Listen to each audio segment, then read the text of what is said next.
नमस्कार किसान भाइयों, कैसे हैं आप? आशा है बढ़िया होंगे।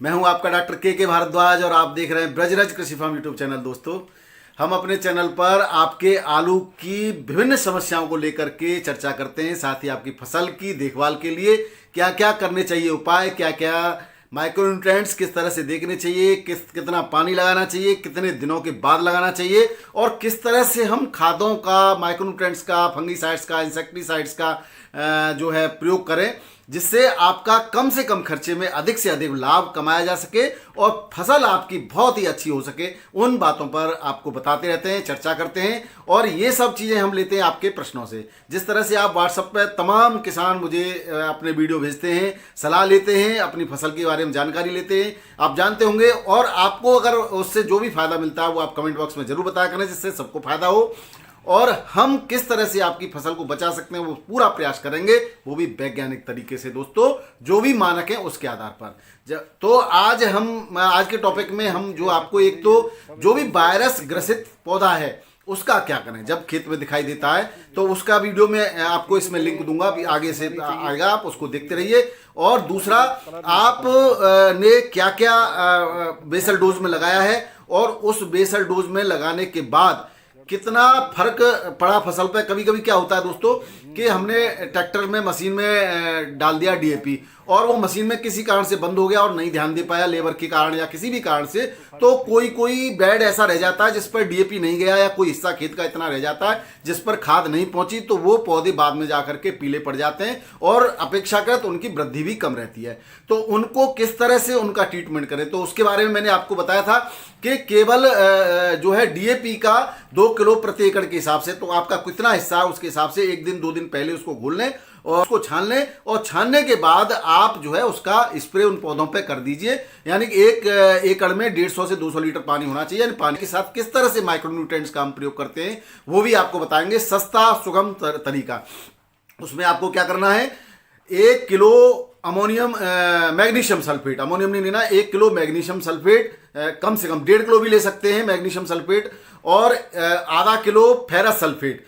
इसमें चूंकि सिंचाई के साथ चल रहा है और सिंचाई के साथ कितना ज़्यादा भी चला जाएगा आपका, तो इसमें सबसे बड़ा फायदा आपका यह है कि नुकसान बिल्कुल भी नहीं होता, क्योंकि पौधे को जितनी मात्रा में आवश्यकता होती है पौधा जमीन से ले लेता है, बाकी जमीन में रह जाता है। स्प्रे में एक नुकसान होता है कि अगर आपका कोई भी केमिकल ज़्यादा पौधे पर चला जाता है, पत्तों पर, तो उसके कारण पत्ते के जलने के भी चांस रहते हैं और उस पर जब पत्ता वहाँ से जलेगा या कमज़ोर हो जाएगा तो उस पर रोगों का भी प्रभाव रहता है दोस्तों। तो आप देखिए हमने किस तरह से माइक्रोन्यूट्रिएंट्स का घोल करके और चलाया खेत में, वो आप देखिए। उसका इफेक्ट भी अगर आपको नज़र आएगा तो जिस हिस्से में माइक्रोन्यूट्रिएंट्स चल चुका है पर खेत का, वो अलग ही आपको ग्रीनिश दिखाई देगा, और जिस हिस्से में अभी चल रहा है या चलने को है, रह गया है, वो थोड़ा सा पीलापन लिए हुए दिखाई देगा। तो ये एक ही खेत का चल रहा है चलते हुए। और मैंने बताऊं इसमें, उसके अलावा मैंने लिया है चिलेटेड जिंक, 250 ग्राम की एक थैली आती है, आप पूरा का पूरा भी 1 एकड़ के लिए घोल सकते हैं। और आप अगर स्प्रे करना चाहते हैं तो 100 ग्राम चिलेटेड जिंक लेंगे। तो ये सब चीजें आप यूरिया के साथ, यूरिया एक बार 50 किलो के ड्रम में 5 किलो यूरिया घोल देंगे।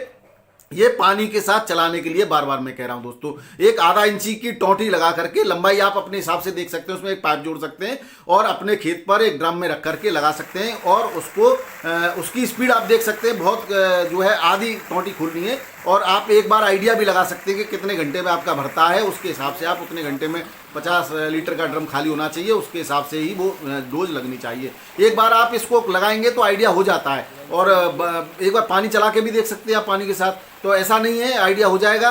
और अगर जल्दी भी घुल जाता है, चला जाता है, तो आप थोड़ा सा मात्रा में ज़्यादा भी चला जाएगा एक बार, तो कोई नुकसान नहीं होगा। तो आइए किस तरह से पौधा जो है वायरस ग्रसित होता है उसकी पहचान और उसके लिए उपाय तो हम और वीडियो में बता चुके हैं। उपाय वायरस वाले, अगर बीज में वायरस है तो उसका उपाय, केमिकली उपाय तो कुछ है नहीं, उसका एक लंबा प्रोसीजर है, वो हम पहले भी बता चुके हैं वीडियो में और आगे भी बताते रहेंगे। किसान भाइयों, ये आप देख रहे हैं, ये पौधा अभी मैंने उखाड़ा है इसको उस वाले खेत में से। ये देखिए, ये बीज है, ये पौधा, ये पत्तों की शक्ल देखो, मिर्ची जैसा आपको दिखाई दे रहा होगा, मिर्ची जैसा एकदम ग्रीन है। ग्रीन तो ये है कि इसको काफ़ी सारे, हालांकि इस पर स्प्रे हो चुका था, फिर मुझे इस पर नज़र पड़ी एक ही पौधा, तो मैंने इसको तुरंत उखाड़ लिया और इसको पानी में धोया। अभी धोने के बाद देख रहे हो इस पर आलू काफ़ी मात्रा में आलू लगे हुए हैं, लेकिन इसमें वायरस बीज में है। ये आपको दिखाई दे रहा होगा, ये वायरस वाला पौधा है। अलग ही इस पर बीज पे ही वायरस अलग से दिख रहा है। एक आध बीज ऐसा आ जाता है तो उसका इस तरह का पौधा होता है। इसमें चूँकि वायरस है और इसको कैसी भी ठीक नहीं किया जा सकता था। आलू आएंगे, देखो आलू आ रहे हैं, कोई दिक्कत नहीं। कहीं कोई जड़ भी सही है, इसकी जड़ में भी कोई परेशानी नहीं है। ये तो ऊपर मिट्टी से हो रही है, कोई जड़ गली नहीं है। देखो खींच के देखो आप, अगर जड़ गली होती तो टूट जाती, ऐसे भी टूट जाती है गली हुई जड़।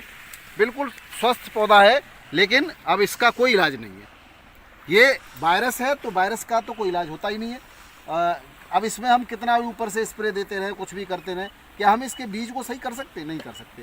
इसलिए ऐसे पौधों को एक आध दो अगर आपके खेतों में हो तो तुरंत उसको उखाड़ करके फेंक दे, और हो सके तो अपने खेत से दूर ही फेंके, क्योंकि इसमें अगर कोई मॉस्किटो है और इसमें अपना प्रोबोसिस होता है, उसको अंदर डाल देता है और इसका रस चूस लेता है और स्वस्थ पौधे पर डाल करके इसके रस को वहाँ छोड़ देता है, तो ये वायरस का जो इसका जो है उस पौधे में भी ट्रांसफ़र हो सकता है और आपके और पौधे भी रोगी हो सकते हैं। बहुत बहुत धन्यवाद। ये देखिए किसान भाइयों, इस पर काफ़ी मात्रा में पीलापन था और आज 2 दिन बाद हम देख रहे हैं कि धीरे धीरे पीलापन बिल्कुल गायब होता जा रहा है इन आलूओं से। ये आलू जो है वही हैं, टेक्निको का बीज हमारा यहाँ पर पीलापन आ गया था। वो पीलापन जो है बिल्कुल देखिए अब धीरे धीरे करके बिल्कुल दूर होता जा रहा है आप। और ये तो देखिए बिल्कुल बिल्कुल स्वस्थ पौधे हैं, ये आपको दिखाई दे रहे होंगे। तो ये असर है लिक्विड DAP का। हमने जो DAP का घोल डाला था, उस DAP के घोल के बाद आलू में ये कलर आया है। तो आप जो है DAP के घोल का प्रयोग भी कर सकते हैं। जो लोग ये कहते हैं कि पत्ती के माध्यम से फास्फेट नहीं जाता है, तो आप उनको ये जवाब दे सकते हैं कि पत्ती पर स्प्रे करने से भी फास्फेट पौधे को प्राप्त होता है। और अब देखिए इसमें से पीलापन धीरे धीरे करके बिल्कुल गायब होने के कगार पे है। 1-2 दिन में बिल्कुल ही ख़त्म हो जाएगा।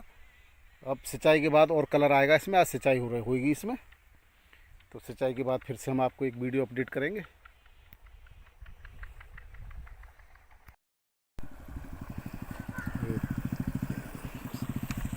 इसमें आलू में अभी दूसरा पानी चल रहा है और इसमें हम जो है सिंचाई में ही ये जिंक सल्फेट, ये जिंक EDT है, जिंक है, चिलेटेड जिंक है ये 12% में, और ये मैग्नीशियम सल्फेट है ये 1 kg, ये मैग्नीशियम सल्फेट, और ये फेरस सल्फेट की 5 किलो का पैकेट है ये वाला, और यूरिया। इस सब को जो है घोल करके यूरिया में मिला करके, सल्फेट से और यूरिया में मिला करके ये हम जो है ये भर दिए ड्राम। अब इसमें जिस तरह से वहाँ चल रहा था, अभी वहाँ से पानी इधर चलने वाला है और ये टोंटी के रास्ते से अब जो है एक उस तरीके से एक हमारा अंदाज़ा है कि इसमें इतने खेत में ये जो है आधा घंटा चलता है, तो ड्राम को हम उतना खोलते हैं कि आधा घंटा में इसमें से जो है ये पूरा 1 एकड़ से थोड़ा सा ज़्यादा है खेत है ये, आप देख रहे हैं। इस तरह से हम इसको पानी के साथ घोल कर चला रहे हैं। ये देखिए टोंटी लगी हुई है इसमें, ये अभी वहाँ चल रहा था ऊपर, अभी यहाँ की तैयारी है। ये टोंटी खुल जाएगी इस तरह से और ये धीरे धीरे टोंटी इसमें चलती रहेगी, और ये पानी के साथ इस तरह से हम जो है माइक्रो न्यूट्रेंट्स भी हम यूरिया के साथ लगाते हैं। यूरिया बहुत कम लगेगा ये, क्योंकि पानी के साथ पूरे में घुल के चला जाता है, तो कोई नुकसान की तो कोई संभावना ही नहीं है। इस तरह से दोस्तों आप लोग भी अपने खेत में माइक्रो न्यूट्रेंट्स चला सकते हो। इसमें खर्चा भी आपका कम आएगा, क्योंकि कोई स्प्रे के लिए लेबर की ज़्यादा ज़रूरत नहीं पड़ती, सीधा पानी के साथ चल रहा है। तो इस तरह से कम खर्चे में ज़्यादातर आप जो है अपना यूज़ कर सकते हो। धन्यवाद।